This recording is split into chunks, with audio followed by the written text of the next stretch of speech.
Her true story from New York. He said, "You're lucky we even let you stay."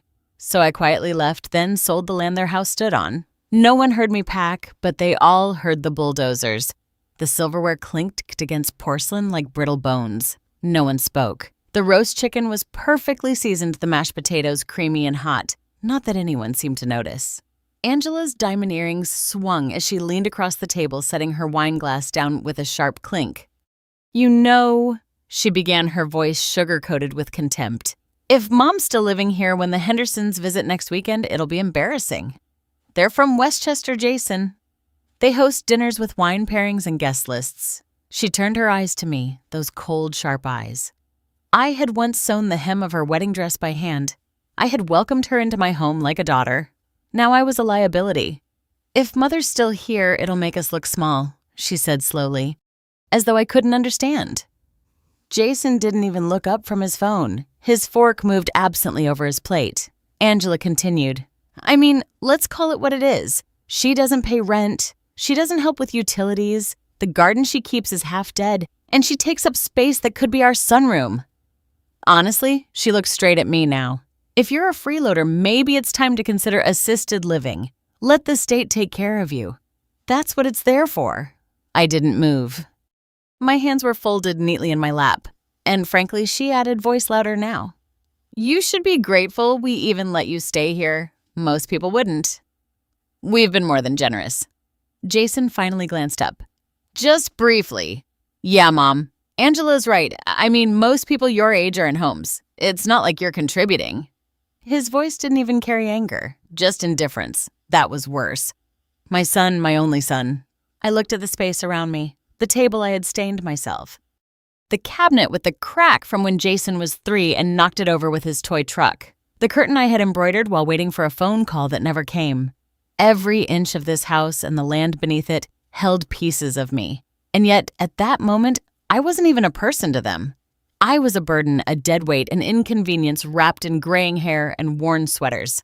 Angela stood up to clear her plate heels, clacking against the floor. "I'll call a contractor tomorrow," she said over her shoulder. "We'll start the guest house on Monday. We'll need the garden cleared." That was my garden. The last space in this place that still belonged to me in spirit, if not in their eyes. Jason shrugged.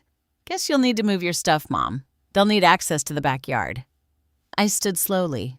My joints protested, but I didn't let it show. I looked at Jason, truly looked. He had his father's eyes, but none of his fire. I had raised that boy with hands that bled through winters, with feet that stood at hospital beds, and arms that carried his future on my back. I gave him everything. I gave him this land. But that night he gave me silence.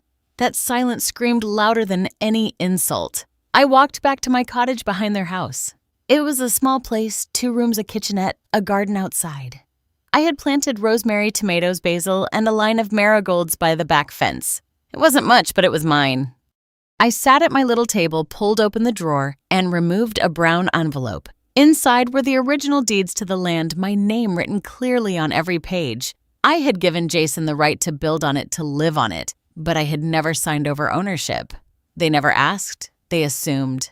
I placed the deed on the table alongside a folded map of the property. The boundary lines were clear.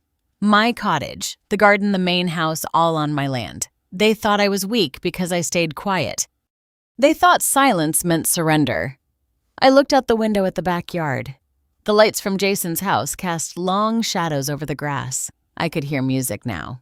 Angela probably setting up speakers for next weekend's important guests. I imagined my little house gone replaced by a sleek guest cottage with white stone and a private bar. I imagined them showing guests around, bragging about the pool, the view, the open layout, all of it built on bones they forgot they stood on. My bones. That night I didn't sleep. I lit a single candle, watched it burn down to the wick, and thought of my husband. He had died before he could see Jason grow into the man he was now. Maybe that was a mercy. In the morning before dawn broke, I opened my closet and pulled out my old suitcase. The zipper stuck as always. I packed only what I needed. Clothes, a small jewelry box, a framed photo of Jason as a boy, and the deed. I didn't cry. I didn't leave a note. There was nothing left to say. I stepped outside. The air was cool, still heavy with night. The garden glistened with dew. I knelt, touched the soil one last time, and whispered, "Thank you." Then I turned, locked the cottage door behind me, and walked away.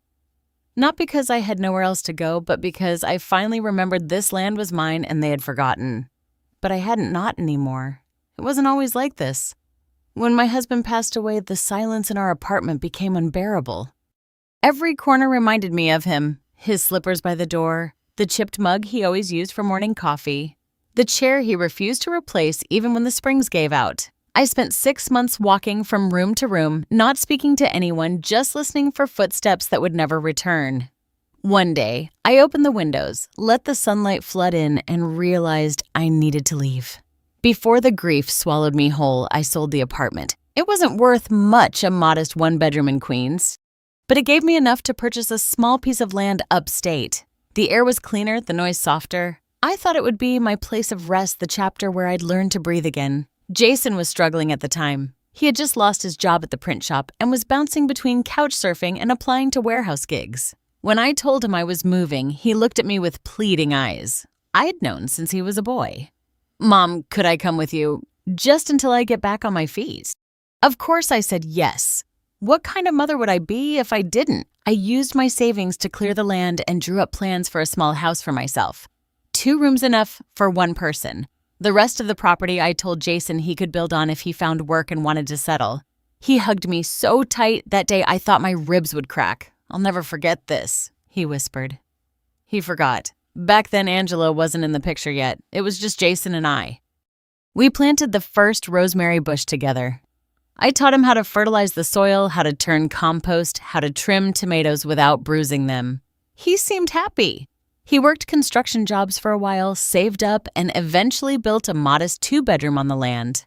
I was proud. I thought maybe this land would hold our family together. Then Angela arrived. She was pretty charming and always polite in front of Jason, but the moment he wasn't around, her voice changed. Colder, sharper. "Could you not hang laundry out front? It makes the place look poor. I cleaned the kitchen this morning. Please don't bake again today. It leaves a smell. Your little garden is fine, I guess, but the HOA is very particular about appearances." Joey, we didn't even have one. But Angela acted like we did, as if we lived in some gated community instead of a shared patch of earth. She started redecorating everything, took over the outdoor space, put a fire pit near the edge of my garden without asking. Told guests they had converted the back into a guest space, referring to my cottage. She even started using my kitchen during parties, like it was an extension of their home. At first, I chalked it up to stress. Newlyweds, young people trying to figure out their roles. I cooked for them, watched their dog when they traveled, watered their houseplants. Then one afternoon, I heard her on the phone. I wasn't eavesdropping. I was returning her mixing bowl. She's just there always, like a silent little housemaid. I mean, I guess it's convenient, right? Free help. Free help. I didn't return the bowl. I left it by her back door and walked home, my chest burning. From that point on, things shifted. I noticed how rarely Jason visited my cottage, how he stopped joining me in the garden, how he stopped calling me Mom and started calling me Ma. Angela took control of their household, and soon mine too. She decided when I could host guests if I could.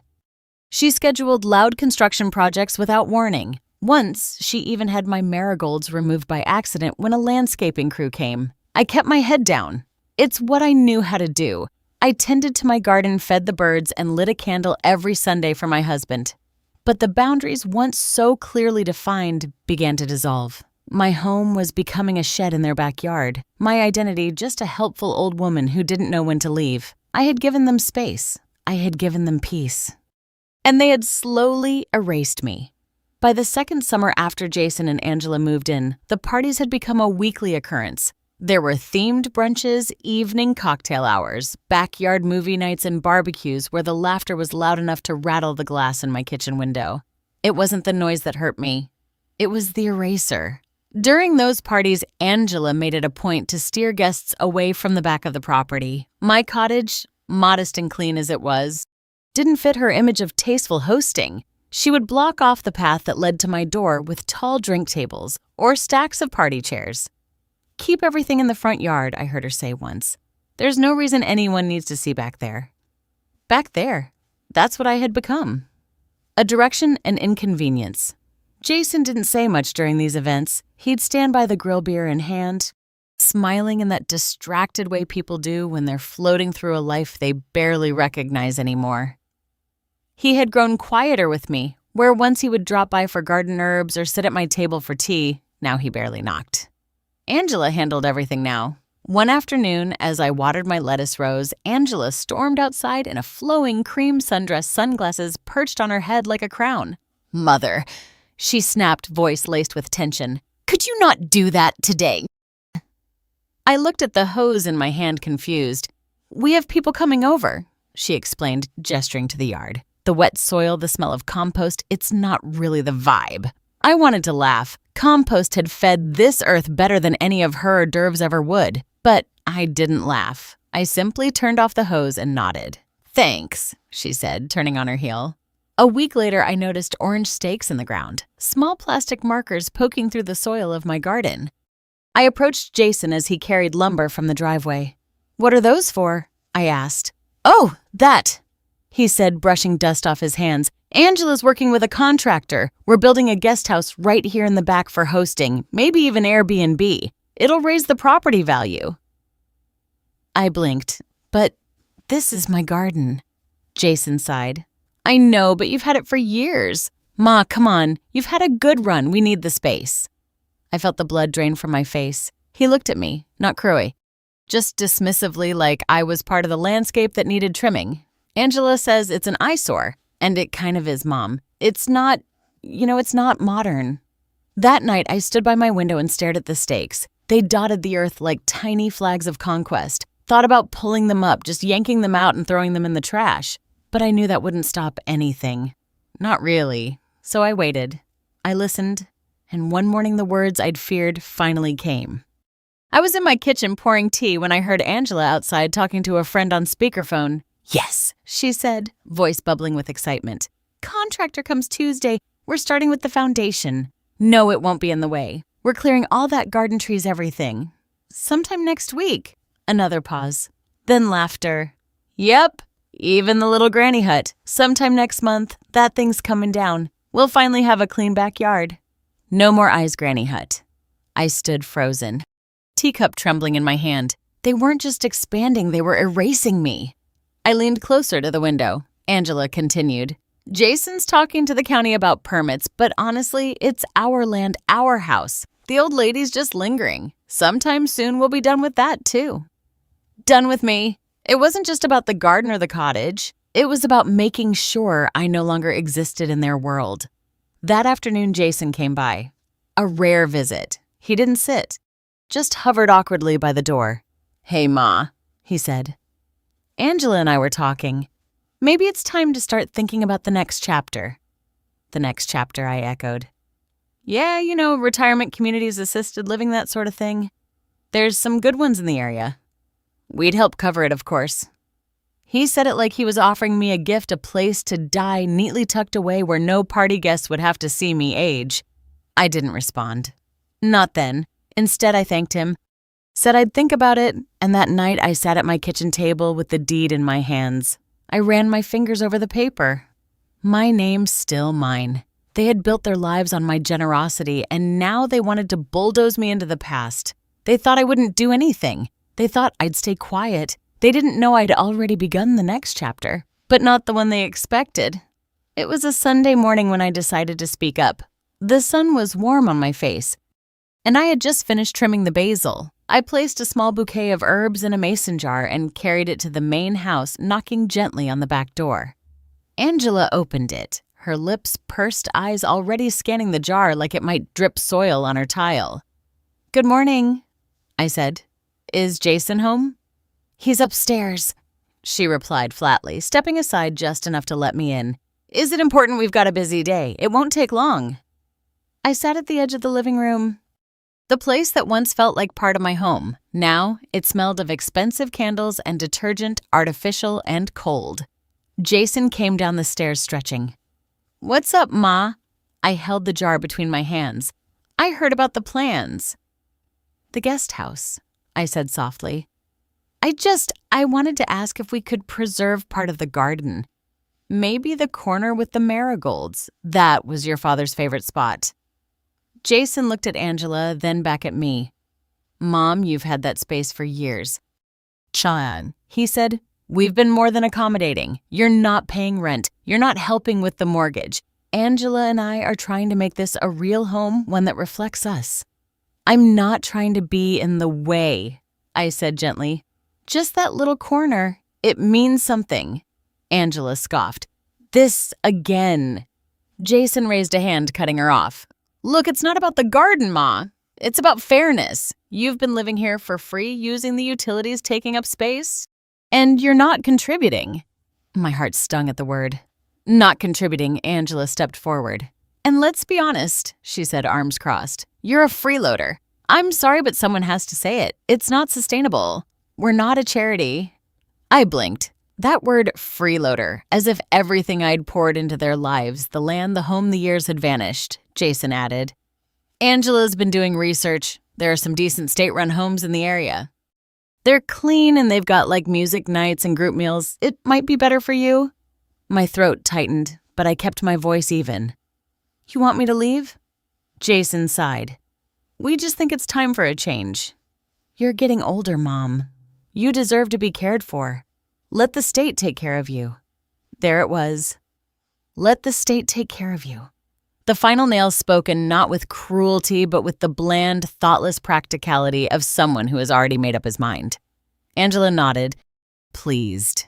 I looked at them both. Angela in her crisp blouse eyes sharp and triumphant. Jason, my son, avoiding my gaze, now pretending to be busy with his phone again. I stood slowly, placing the jar on the table. I understand, I said. Angela blinked. That's it. Jason looked up surprised. Really? I nodded. You're right. You deserve the space. Without another word, I walked back through the door down the paved path past the flower beds I once planted with Jason as a boy. The marigolds were in full bloom. Their scent, earthy and warm, drifted in the breeze like a memory. I paused in front of my garden. I had never thought of myself as someone who could be erased. I thought roots mattered, that time mattered, but people forget. They forget what you gave, what you grew, what you were. They forget that quiet isn't weakness, that silence isn't surrender. That evening, I sat alone in my cottage, the deed to the land resting in my lap like a stone. It was time not to fight, but to move and to remind them gently, firmly, just whose land they were standing on. It was 3:04 a.m. when I unzipped the old canvas suitcase from the top shelf of my closet. The air was still heavy with summer humidity, the kind that made silence feel suffocating. My hands didn't tremble. My thoughts were clear. I folded my sweaters slowly one by one. The maroon one with the frayed cuffs, the gray cardigan with missing buttons. My fingers lingered on a pale blue blouse, the one I wore when Jason graduated high school. He had wrapped his arms around me that day, his tassel brushing against my cheek, and whispered, "We did it, Mom." I placed it gently on top of the others. In the side pocket, I tucked away the photograph of Jason as a toddler, sitting in a bucket of soapy water in the backyard covered in bubbles, grinning with his 2 front teeth missing. It had been tucked into my mirror frame for 20 years. Now it came with me. Next to it, I slid in a velvet pouch with the gold chain my husband gave me on our 15th anniversary. I hadn't worn it in years. The clasp was broken, but I couldn't leave it behind. Some things deserve to be carried, even if they no longer shine. When the bag was packed, I sat at the small wooden table where I used to shell peas and drink evening tea. I pulled out a notepad and a pen and wrote just one sentence. Jason, my dear son, I never wanted to be a burden. I'm going now not out of shame, but peace. You take care, Mom. No anger, no guilt, just the quiet truth. I folded the note once, then slipped it beneath the salt shaker on my kitchen counter, a place he wouldn't miss.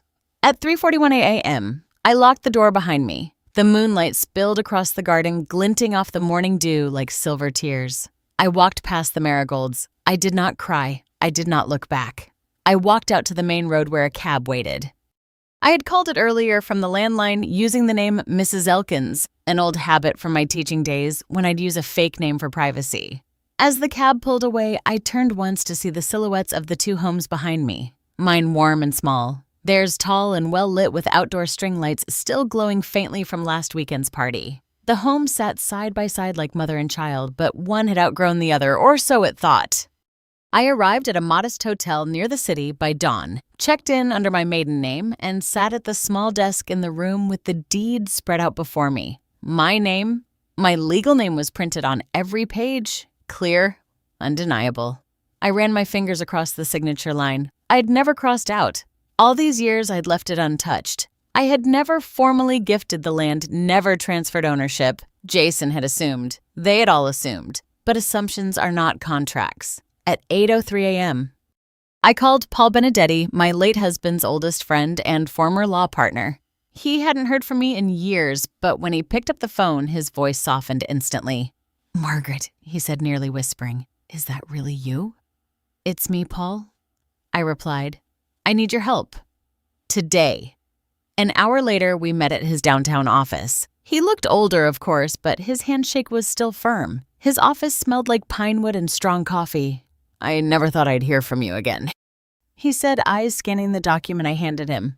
"But I'm glad you called. I want to sell the land," I said simply. He blinked. "All of it. All of it." He looked at me for a moment, then nodded. "I assume this isn't a casual decision. I assume you know me better than that." He smiled faintly. "Indeed I do." We worked through the morning verifying records, checking boundaries, confirming there were no liens or disputes. By noon, Paul had made a few calls to trusted contacts in real estate. "There's a development firm looking to build a high-end complex in that area," he told me. "They've been trying to acquire parcels nearby for months. Your land would complete the square they need. They'll pay, and they'll pay fast." My fingers curled slightly. Missed. How fast contract signed today? Funds in escrow by Friday. Demolition rights included. It's generous, Margaret. Very generous. I sat very still. I thought of Angela's voice. That old granny hut's coming down. I thought of Jason's. "Let the state take care of you." I thought of the marigolds, and then I nodded. "Let's do it." By 2:17 p.m., I had signed the documents. The land was sold every inch. From the rose beds to the tool shed from the fire pit, Angela installed without asking to the pool Jason bragged about to his friends. From their 2-story dream home to the little wooden cottage I had once called sanctuary sold. The representative from the development firm, a young woman in her 30s, extended her hand to shake mine. "Congratulations, Mrs. Green," she said. "We'll begin demolition prep next week." "Of course," I said calmly. "Please let me know if they resist. I have the original deed." He smiles as he opens the door to me.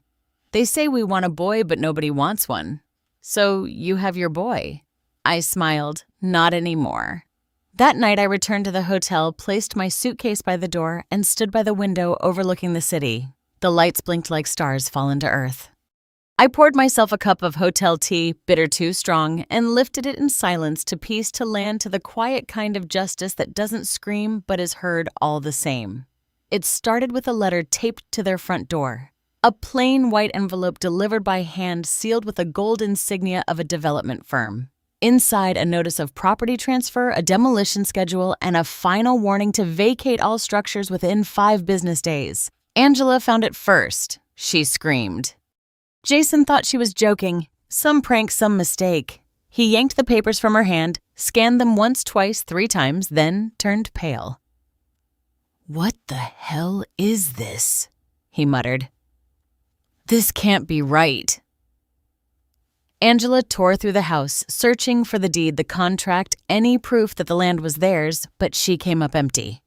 Jason called the county office, then the assessor, then the registrar. Each time the same answer. "The land is no longer under your name." "It was never under your name. Title records confirm original ownership belonged to Margaret Green. Sale completed and finalized last Friday."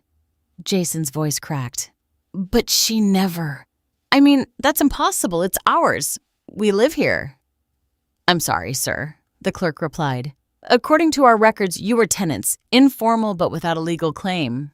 You'll need to vacate." Angela collapsed into the kitchen chair, hands clutching her temples.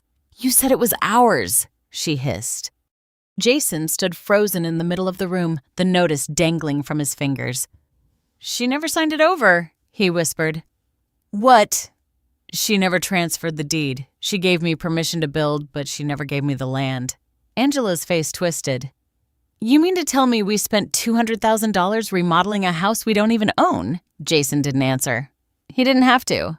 Angela stood up so fast her chair toppled. You're unbelievable. You said she gave it to you. You said it was understood. God, Jason! How do you not check these things I didn't think I had to? He shouted, finally snapping. She's my mother. Angela laughed bitter and sharp. Yeah. Well, your mother just sold the ground out from under us that night. They called me 9 times. 10, 11. I watched the phone ring from the window of my new apartment, a 10th floor unit overlooking Central Park. The view was nothing like my garden, but it had a strange kind of peace, the kind that only comes after a storm. I let it ring. The next morning, the bulldozers came. Bright yellow like school buses with jaws, the sound of engines filled the air along with the crunch of gravel and the hum of men in hard hats reading blueprints. Angela ran outside in her robe mascara smeared across her cheeks. You can't do this, she shrieked at the crew leader. We live here. He checked his clipboard unbothered. Ma'am, according to the paperwork, you have until noon to remove your belongings. Jason stumbled out behind her shirtless barefoot, holding his laptop like a child clutches a toy in a fire. The neighbors peeked through blinds. A few came out murmuring in disbelief. Angela stormed up to one of the workers. This is illegal. My husband owns this house. The man raised an eyebrow. He built a house on land he doesn't own. That's not illegal. That's unfortunate. Jason stood there, chest heaving, staring at the machines. One revved its engine and began tearing through the side fence. The one he put up with his own hands just 2 summers ago. He grabbed his phone again, dialed, and let it ring. By noon, the garden was gone. By 1 p.m., the guest house foundation, still incomplete, was torn up like paper. By 2:30, the first corner of their home came down. Angela screamed the moment wood cracked, and Jason just stood there holding her like a man who'd seen something die that he'd never properly valued until it was too late. They left that evening in a borrowed pickup truck. Clothes and electronics shoved hastily into plastic bins. The workers paused briefly to let them back out of the driveway, what was left of it, before resuming their task. Behind them, their dream home stood gutted, its insides exposed to sky, and I received one final voicemail that night. Jason's voice was hoarse. Mom, please call me. We didn't know. I didn't mean for it to get this far. Please. He trailed off. I saved the message, but I didn't call back. Not yet. It took 3 days for the demolition to finish. The house. Their house came down plank by plank, beam by beam. The pool was drained, shattered, and jackhammered into rubble. The guest house frames splintered like matchsticks. Even the stone walkway Angela had paid too much for was torn up and loaded into a dump truck. Nothing was spared. Each day I received photos from the construction company per my request. I didn't ask for them out of malice. I asked so I could bear witness, not to the destruction, but to the truth finally surfacing. The neighbors didn't know where to look. Some gawked from across their yards. Some whispered behind closed doors. Everyone knew Jason and Angela. Everyone had seen the parties, the new furniture, the way they bragged about their renovation plans. And now they watched a bulldozer scoop up pieces of that life like garbage. Angela refused to leave the property on the first day. She stood on the sidewalk screaming at the construction crew.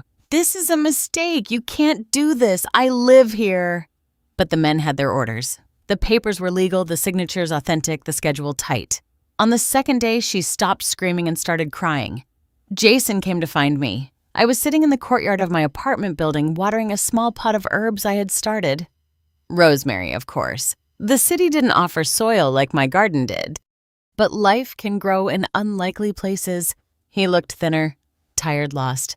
Mom, he said, voice cracking. We didn't know. I didn't say anything. She never meant it like that, he insisted. Angela, she says things, but I didn't mean to. Mom, please just cancel the contract or postpone it.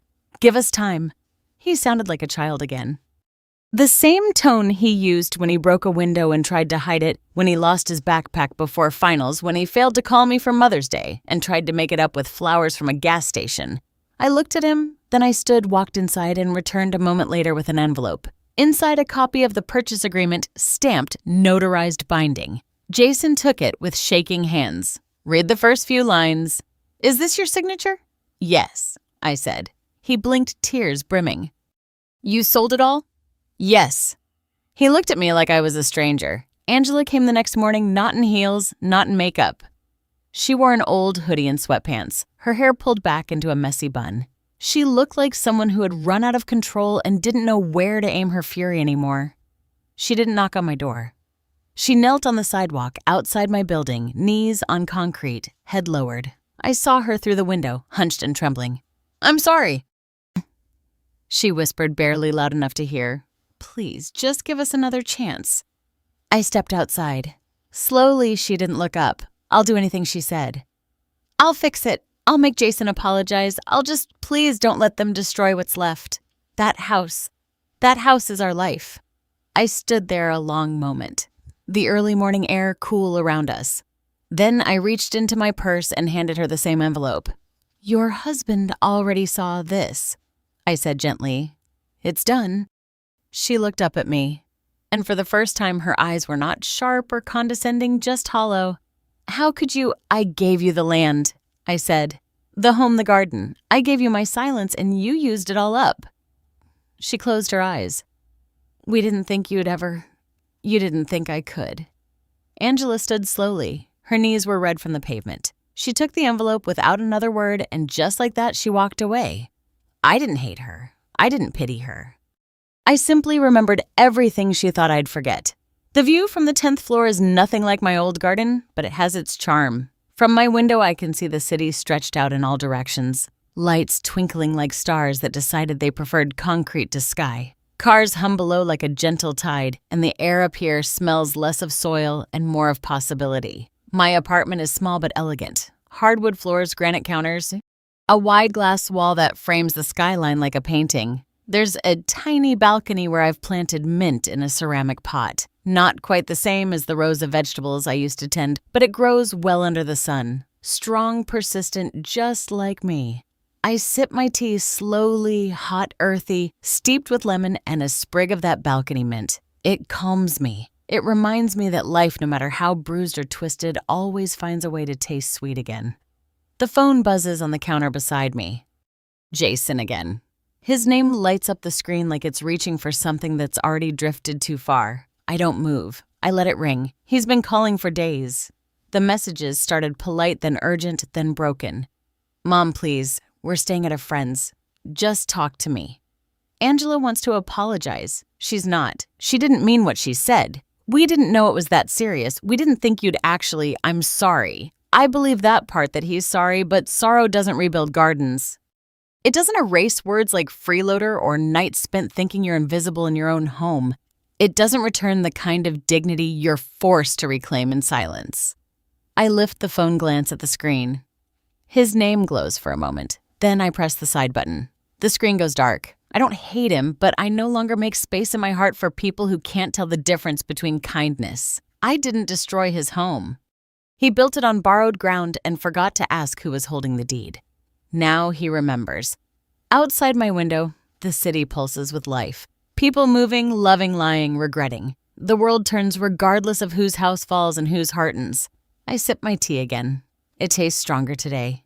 They say revenge is a dish best served cold. But this is not revenge. It's restoration. It's the quiet rebalancing of scales left tilted too long.